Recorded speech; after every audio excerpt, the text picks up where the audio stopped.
Hello friends, मैं हूं गौरव और गेंगिस खान, जिसका खून आज भी 16 मिलियन लोगों की रगों में दौड़ रहा है। गेंगिस खान जो एक छोटे से काबिले से था, उसके बदले की आग ने 4 करोड़ लोगों को मौत के घाट उतार दिया। उसके बदले की आग उसके आंखों के सामने ऐसे दहक रही थी कि उसने अपने सगे भाई को तक मौत के हवाले कर दिया था, और उन लाशों के ढेर पे उसने मंगोलियन साम्राज्य की नींव रखी थी। वो साम्राज्य जो अपने राज में चाइना से लेकर यूक्रेन तक फैला हुआ था। इनफैक्ट गेंगिस खान का दबदबा इतना ताकतवर था कि उसके मरने के बाद भी उसने 40,000 लोगों को मौत के हवाले कर दिया था। लेकिन जब उसकी मौत हुई और उसे अंतिम क्रिया के लिए ले जाया गया, तब वहां 2000 लोग मौजूद थे। पर आज भी दुनिया में कोई भी ये नहीं जानता कि उसकी बॉडी को आखिर दफनाया किधर गया।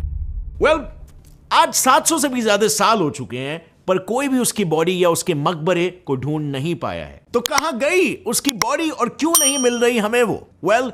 इस कहानी की शुरुआत होती है 13वीं सदी में, यानी 1201 में, जब गेंगिस खान ने अपने दबदबा बढ़ाने के लिए मंगोलिया के हर छोटे काबिलों पर आक्रमण करना शुरू कर दिया था। इन काबिलों में से एक था जमुखा, जो शक्तिशाली दुश्मनों में से एक था। ऐसा कहा जाता है कि जमुखा का राजा गेंगिस खान का हाफ ब्रदर था। जमुखा के साथ लड़ाई करते वक्त अचानक से कहीं से एक तीर आई और गेंगिस खान की गर्दन को छू कर निकल गई। उस तीर को देख मानो गेंगिस खान ने अपनी आंखों के सामने अपनी मौत को आते हुए देख लिया था। लेकिन किस्मत से वो बच गया और युद्ध जीत गया। जीत के बाद उसने उस धनुर्धरी को बुलाया और उसे अपनी सेना में शामिल होने का प्रस्ताव दिया। और ऐसे ही युद्ध जीतते जीतते उसने एक से बड़े एक शातिर सोल्जर्स को अपने आर्मी में शामिल किया और अपनी आर्मी को इतना स्ट्रांग बनाया कि अपने राज के 40 सालों में गेंगिस खान का राज मंगोलिया के छोटे से काबिले से इस हद तक फैल चुका था। और फिर ऐसे ही एक दिन अपने साम्राज्य को और भी ज्यादा बढ़ाने के लिए उसकी नजर पड़ी तांगुट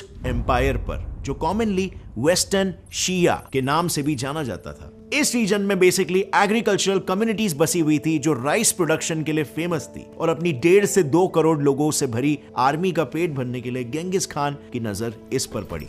ये एरिया गेंगिस खान की सेना का न सिर्फ जरूरतें पूरी करने के काबिल था, बल्कि ये मंगोल एम्पायर को आर्थिक रूप से भी प्रबल कर देता। और इसीलिए एक दिन मौका देख साल 1205 में उसने वेस्टर्न जिया पर हमला बोल दिया। पर वहां पर राज करने वाला तंगुट एम्पायर इतना ताकतवर था कि ये युद्ध पूरे 5 साल तक लड़ा गया। हर युद्ध की तरह इसे भी गेंगिस खान ने अंत में जीता, लेकिन इस युद्ध के बाद उसकी सेना काफी कमजोर हो चुकी थी।